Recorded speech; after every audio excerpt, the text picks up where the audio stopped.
and on a 12.7 D-Deck 3 or D-Deck 4. You got to have that RPM up a little bit higher. Right. And his last thing he said to me, wow, at 1650, I can't get over how low I can keep the boost and how much less I'm pushing on the pedal. I said, well, now bring it up another half a gear, get it out of 11th and come up to 12th, and let's play with it there. And then Bridget called, so we had to go. But you got to be careful. What works on the brand new trucks doesn't work on a glider with an older engine sometimes. And you got to be careful with the statement, gear fast, run slow. Doesn't always work. Yeah, they came out with that in the we're going to work with them. They came out with that in the early 2000s, and there was about a decade where it just didn't make sense. And now it actually does. Right. They were way off on their timing on that, because you're right, the pre-emission engines, for sure, if you're building a glider, they do much better in the 1500 range. But I'm going to predict that if he runs in 12th, he might bring it up into the mid to high fives somewhere. But there's something else wrong with this truck. Well, it's not developing its full power. So he's going to try to get it to Pittsburgh. He's going to talk to the owner of the truck, and it seems like the owner's willing to listen to him now. Speaking of gliders... Anyway, we don't like the three... Go ahead. We don't like 336 gears, and when he told me 321, I said, wow. Yeah. So go ahead. Speaking of gliders, have you guys been following the controversy on the EPA glider rule and the testing they did at Tennessee? I think it was Tennessee State. Oh, is that awesome or what? Oh my God!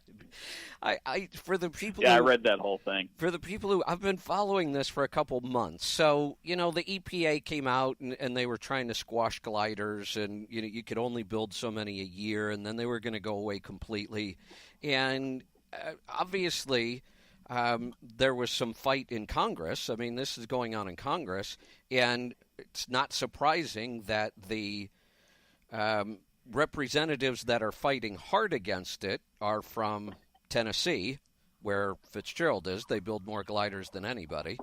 And then while they're arguing this and debating it back and forth, a research paper comes out. I think it was Tennessee State University. I'd have to go look at the details. Claiming that these pre-emission engines do not pollute any more than the new emission engines do. And look, I don't know that there was a bigger critic of the emission engines than me. I bashed those things forever. I'm finally starting to come around. So I'm certainly biased in this against the emission engines. But as soon as I saw that report, I thought, you got to be kidding me. I don't like these engines, but they are way cleaner. I mean, that's just common sense. And when I saw this report, I thought, where the hell did that come from? Well, sure enough, it's been exposed now as like a complete scam and a hoax, and the university is backpedaling really fast. They claim they didn't even know the report was done. It wasn't sanctioned by the university. The person who did the report didn't have any credentials to do it. It was basically bought and paid for. Yeah, I read that. It was bought and paid for. Yeah, the university is not going to stand behind the results at all. I read the whole thing. We've got emissions test equipment here, right? So if I turn the EGR off on an engine we've got done on the dyno, the NOx output in gram per horsepower hour triples. Yeah. Instantly. I'm not surprised. It's not even close. Right. So for some universities to do a study that said that and had someone credible sign their name to it is just ridiculous. The technology does work, whether you like it or not. It works, and it's crazy. So, if anyone watches Netflix, there's a series on Netflix called Dirty Money, which is really, really interesting, and they've got a really cool expose or a deal on the whole VW thing, which was really neat because it had some of the guys from West Virginia that I've met before were on it. It was pretty interesting. I don't know if anyone watches on Netflix, but there's a series called Dirty Money, and that was the first episode was called Hard Knocks, and it explained what Volkswagen did to cheat the emissions deal. And what it got down to was warranty. They would literally turn the SCR off after a certain amount of miles, or if it saw so many movements of the steering wheel, or if it saw all four wheels turning instead of the two that it would only turn on the dyno where it was tested. So they'd literally shut it off just to save it. They'd turn the DEF off, just so they wouldn't have as many warranty issues was the biggest reason. It had very little to do with performance. In fact, the cars that are making it back to market now that have been repaired have they perform almost identically to the ones that had the cheat. But the cheat was to help save them money and warranty costs and reliability issues with the SCR. But really interesting watch if you ever get a minute. I read the VW information in depth because it was really interesting. I want to watch that because I haven't seen that. But here's the difference. Their cheat was very sophisticated, and they sold cars all around the world for years and didn't get caught. It was sophisticated. This fiasco was like the Three Stooges robbing a bank. What the hell did they think? How did they think they were going to get away with that? As soon as I read the headline, pre-emissions engine, no more polluting than newer. I thought, you got to be kidding me. I mean, yeah. So look, there is one. If you do burn less fuel, you make less carbon dioxide. That's the only way to make less CO2 is to burn less fuel. So technically, if there's an engine that has a pre-emission engine's out there getting better fuel mileage than a post-emission engine, well, okay, it is making less CO2. Fact. That's it. That's where it ends. Right. Everything else gets worse. And PM's worse, NOx is worse, everything else is worse. I've said that for years, that exact statement, that here's one thing. When we take these pre-emission engines, we get really good fuel economy out of them. Here's the improvement. And that's it. You're right. All right. Well, we've blown through another segment. I'm going to get to a break. We're going to come back. We're going to get to your calls and questions right after this. Stick around. I'm Kevin Rutherford.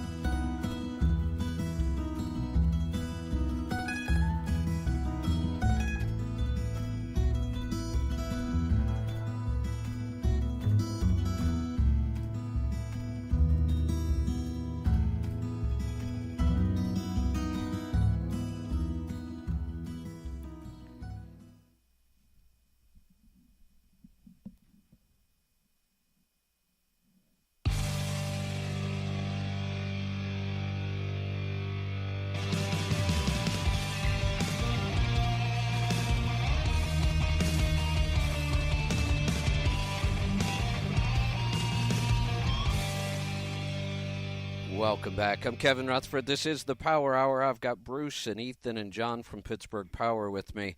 We're going to get to some calls and questions. Ethan and John, if you guys have anything, let's hold it for the next hour. I only have one question, and I doubt that I'll ever get an answer to it, but I'd like to know how much they paid for that report. Well, the way they're spending money, everywhere I turn, there's a Fitzgerald sponsorship on something. Yeah, I wish some of it would make it my way, but every race I watch, I get to the IndyCar races during the summer, and they sponsor Joseph Newgarden's IndyCar, which is with Penske, which is just a ton of money. There's probably not a more expensive sponsorship you could buy in racing than a Penske IndyCar sponsorship. Now, they weren't on for every race, but they were there quite a bit, and they do a lot of stuff in NASCAR, and I'm seeing them pop up in drag racing now too. Huh. So they're spending money. Yeah, they are. So that I don't know how expensive that test would have been at compared to what I see them spending on other stuff. I can't imagine that test was that expensive. But whoever the so-called scientist was who took the money and put their name on it and attached it to the university's got to be in some trouble. There's no way that's. He wasn't a scientist. He was the janitor. Seriously? No, I just made that up. But the janitor could have done a better job. It wouldn't surprise me. I know. All right, let's Let's get to some phone calls. I'm going to jump down to a call that I told Roger to give us a call during the Power Hour. Roger in Kentucky, welcome to the program. Thanks, Kevin. Yeah, I'm the one that sent you the dyno with a 2,474 pounds torque and 47 pounds boost on the turbo. Wow. Yeah, so go over the details for these guys. Tell them the year, the engine, and then some of the results off the dyno. Okay, I'm sorry. It's a 2009 Cascadia D-Deck 6, and I had an in-frame in it, and just decided that I never had a dyno on it. I thought, well, and I had the delete on it, and I found a Freightliner dealer. He said he'd do a dyno, so I took it over there, and they come out and told me that the truck overheated on the dyno, which isn't uncommon. They have a fan blowing on the front of the engine. I couldn't go out there to watch him do the dyno, and he said oil temperature sending unit sensor failed, and the water temperature sender failed, and the water levels failed. I said, how the hell's that happen? He said, I don't know what happened. So he replaced all that, and he came out and showed me the results, and I couldn't believe what I was looking at. I said 2,474 pounds torque and 47 pounds boost. I said, is this right? And they said, yep. That's all they said. They weren't concerned about it, nothing. So I went back to the mechanic that did the in-frame. Well, I called him. I didn't move the truck. I left just sitting in the truck. I called him. He said, Roger, there is no way in this world. No way. I said, I'm looking right at it. He's, bring it to me. And I brought it to him. He looked at it, and he said, there ain't no way. And the Freightliner dealer stands behind it. Do you have a mechanical boost gauge in the truck? No, that was a question I had for Kevin. On your scan gauge, does that have a parameter gauge too? Well, it can, but you have to have the sending units, and the truck has to be set up for it. But as much as I love the scan gauge for what it does, for those two gauges, boost and pyrometer, I'd much rather see you install a mechanical gauge for both of those. Okay, I'm glad you told me that, because I have a parameter now. I'm going to have it installed in the next day or two. And I didn't buy the boost gauge because I want to talk to you about your scan gauge. So I'm glad you told me that. But the truck runs good, but I'm scared of that torque and that boost, and having to delete. And when I'm driving it, you guys are old enough that back in the 70s you probably drove old junk cars that you had to wire the exhaust up with coat hangers, and you feel that exhaust hitting the floorboard. Feel it, the exhaust pipe hitting. That's exactly what it sounds like all the time. But when I push in the clutch, let me ask you a question. Okay. When you had the engine rebuilt, did you put a new torsional damper on the front of the crankshaft? No, I did not. No, that's your problem right there. It is? How many times do we have to write about it? How many times do we have to talk about it before these mechanics get it through their thick heads that those torsional dampers need replaced? And after so many years, it gets very frustrating. You ride in trucks, you feel these problems. People bring trucks in that were just rebuilt, and no damper. That vibration, I call it a vibration. It did it since the day I got the truck. And I've had it everywhere. I've had the wheel bearings checked. I've had everything checked. I've changed tires and everything, and it's still there. But when I push in the clutch, it quits. And when I coast, I kick the cruise off and coast, it quits. But the minute I kick the cruise on, it's there again. Have you redone the drive shaft? Have you redid the drive shaft? No, I had the U-joints checked two different places, and they said they were fine, but I replaced That's not rebuilding a drive shaft. That's not rebuilding a drive shaft. Take the drive shaft to a good drive shaft shop and have it balanced and straightened and balanced and rebuilt. because it's over 500,000 miles on it, correct? Yes, 780. 780, and put one of our dampers and balancers on it, and I think that problem will go away. Okay. And Now, another thing. Go ahead. For $68, you can put our mechanical boost gauge in it. That's the kit, and then you call us up and tell us how many pound of boost it'll make on a hard pull, and I'll tell you how much horsepower it's making. Okay. They did say on this dyno, it's a 455 DDEC 6, and they said it's putting 410 to the ground. Well, okay, so if it's putting 410 to the ground, let me do a calculation for you.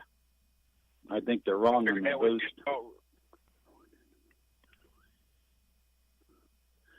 So you say 410 to the ground? Yes, sir. You're making 482 flywheel horsepower. That doesn't seem right. 482 horsepower. There's no way you're making 49 pounder. Making is probably 49 inches. You have to cut that in two. It means you're making 24 and a half, 25 pounds. I don't think I would go back. I don't think the people that ran that dyno were the sharpest tool in the shed. And that's exactly what my mechanic said. He said that dyno's either messed up or their head's messed up. Something's wrong. Now, why wouldn't they let you watch? When we run your truck on the dyno, we invite you to come back. You can be in the truck. You can be in the dyno operating room and watch the gauges. But we want you right there. See, that's what I wanted to do, so I could learn about a dyno. Because I've never, only on YouTube and TV have I ever seen a dyno, and that was on Street Outlaws and shows like that, But I wanted to learn it, and he said, "No, we're not allowed in the shop." I said, "Well, okay." Out there and wait. Where do you live? Elizabethtown, Kentucky. Oh, you're not far away. Come on up and see it. No. And another thing, while I got you on the phone real quick, is this truck, since I bought it 2 years ago, since I've owned it, has done this consistently, and even with the in-frame, it does it again. It does it without the delete. It did it with the delete. It constantly does it. When I coast down a hill, and I call it the saddle, you got a hill going up the other side. When I coast down a hill and I get that saddle, if I'm just using my foot or the cruise, it doesn't matter. When I hit that upgrade, it kind of sputters, coughs a little bit, and puffs a white cloud of smoke out the exhaust. And if I get after it, it'll do it for a little bit. But if I let off and ease back into it, it'll quit. It only does it after I coast. Here's what I want you to try. When you're going down into that saddle, I call it like a roller coaster, down into the dip, and you're going right back up.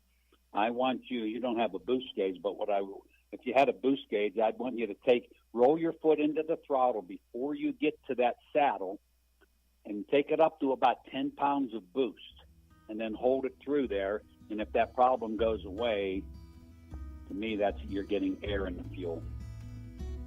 Okay. Alrighty. I sure appreciate it. And, come see us. Let's put it on a dyno and let's set the power to where it should be and get everything right for you. All right, I'll do that when I get some fun stuff. This truck has got me tapped right out right now, but I really appreciate it, guys. You're welcome. There's the music. I've got to get to a break. We'll be right back with more stuff. Stick around.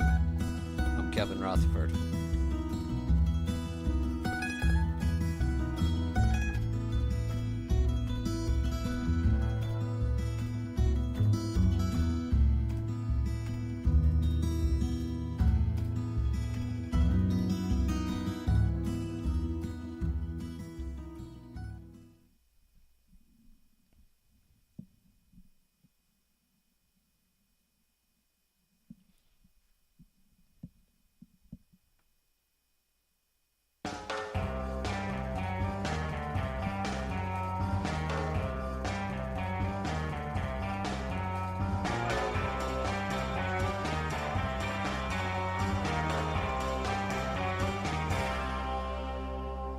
Welcome back. I'm Kevin Rutherford. This is the Power Hour. I've got Bruce and Ethan and John from Pittsburgh Power with me. We're going to get right back to the calls. We're off to Texas. Sean, welcome to the program. Good afternoon, gentlemen. I have one of those gear fast, run slow kind of trucks. I'm about to retire after 8 years. So I know the struggle. My company thought it was a good idea back in 2009 and 10. It's terrible. Yeah, I mean, it's a DD. I have a 2010 with the DD15, and the torque helps a little bit, but just it's really hard to lug it. I mean, it does well on the boost, even at low RPMs, but it should have been a direct drive. It would have been a better truck. But I'm about to sell this truck to a friend of mine. Before I do, I want to clear up one issue I've had. I have a fuel injection pump 14 code that's been on my dash for a while, and I've replaced my injector tubes, and also my high-pressure fuel pump's been replaced. My 30-day has been at 7.74. My 60-day has been at 7.70. So fuel economy for what I do has been great. I run flatbed in Central Texas. I'm just trying to figure out what might be my last issue to look at.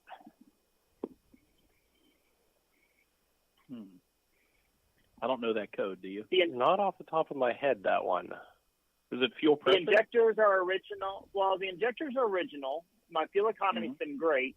I haven't done an oil analysis about 50,000 miles ago, and I don't have any fuel in my oil. Okay. The only thing I could think of is maybe I have a harness issue, or maybe I have a injector, or I guess the cup is maybe leaking, and pressure. There's something wrong with the pressure. Is it a low pressure code? Is that what that code is? I don't know the DD15 codes offhand.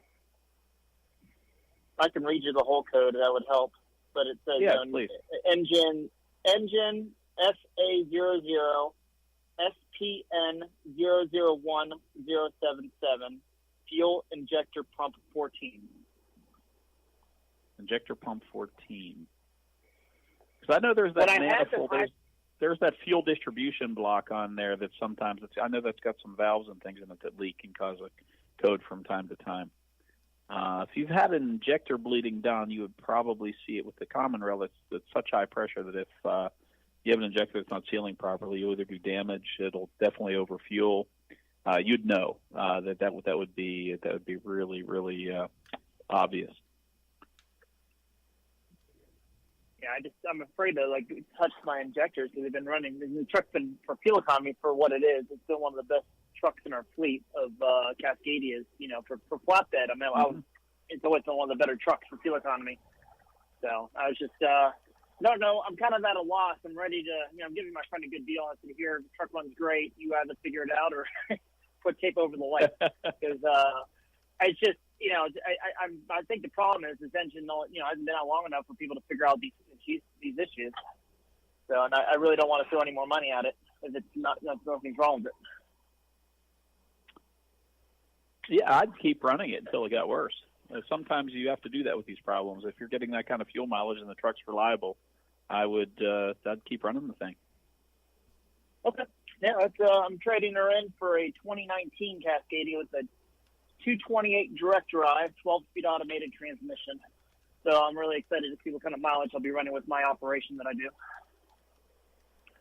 So yeah, that one will do fine at the gear fast, run slow. I believe peak torque on that new engine is like 975 RPM or something.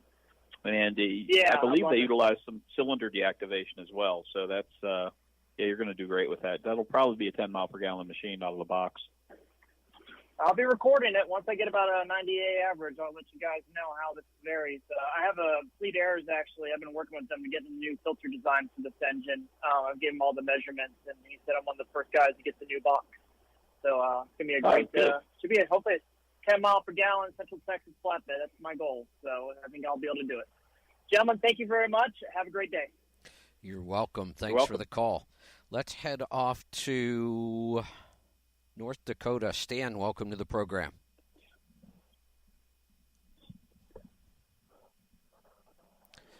Stan, are you with me? Uh-oh. I've got the line on. Things are working just fine. Stan might not be listening. We lost Stan. Yeah, let's go to Utah. Mike, welcome to the program. How you doing today? Good. Gentlemen? Hey, got a question probably for John on coolant. Yeah. John, Yep. I guess, What do you want to know about it?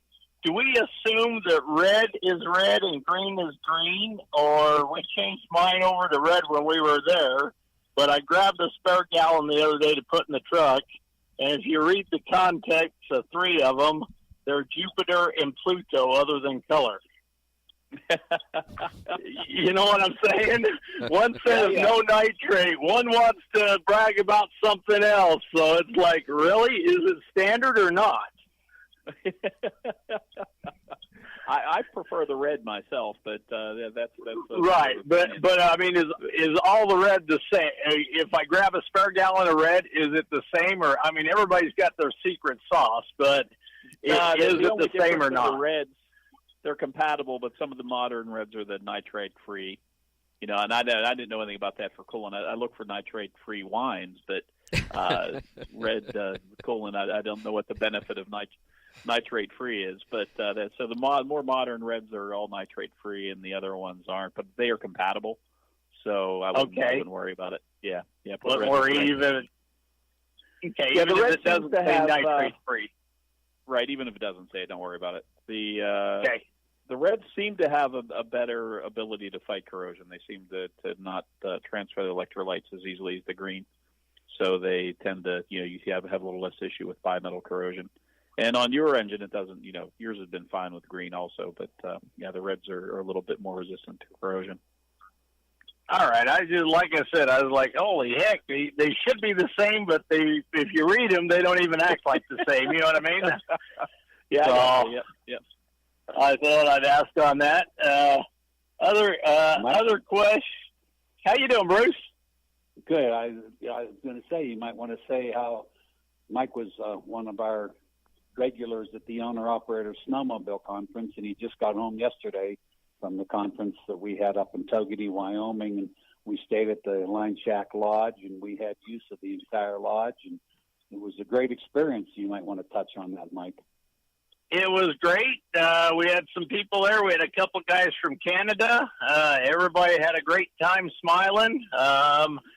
I believe Kevin's I think he's met Larry, which I call Legend Larry, after all them years in trucking. I mean, he's a whole lot of experience, and he makes Rand McNally look pretty sad.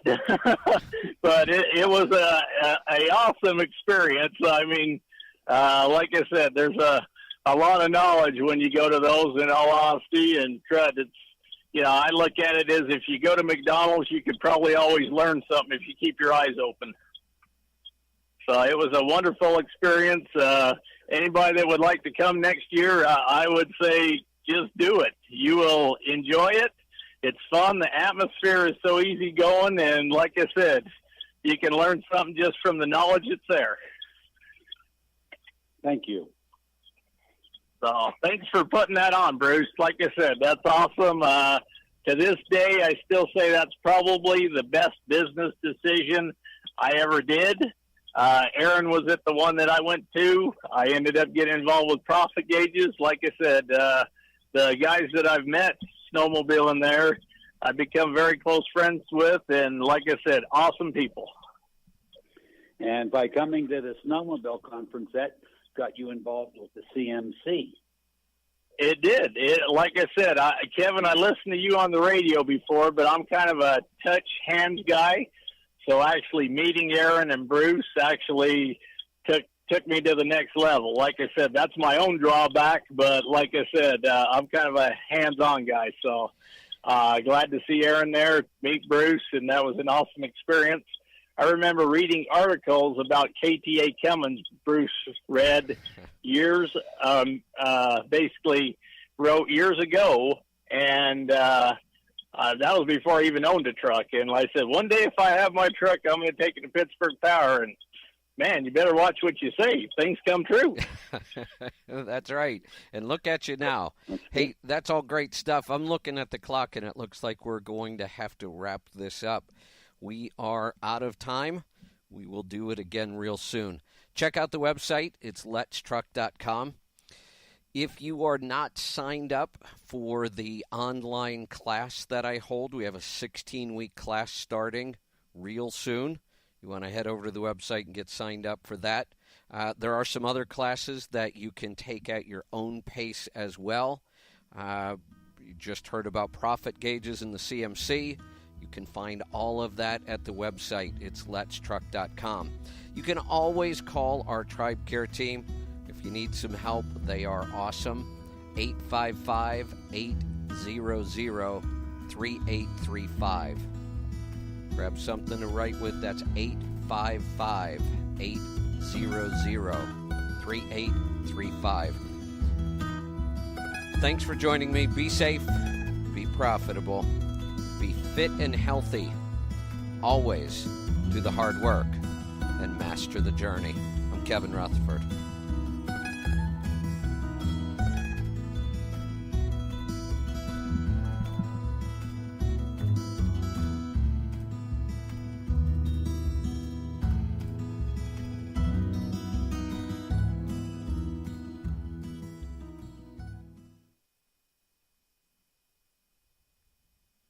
All right, we are going to do a second hour. We've got a lot of questions on hold. We might be able to squeeze some more in. So if you want to jump in with a question, go ahead and press 1 on your phone, and we might be able to get to you. Here we go.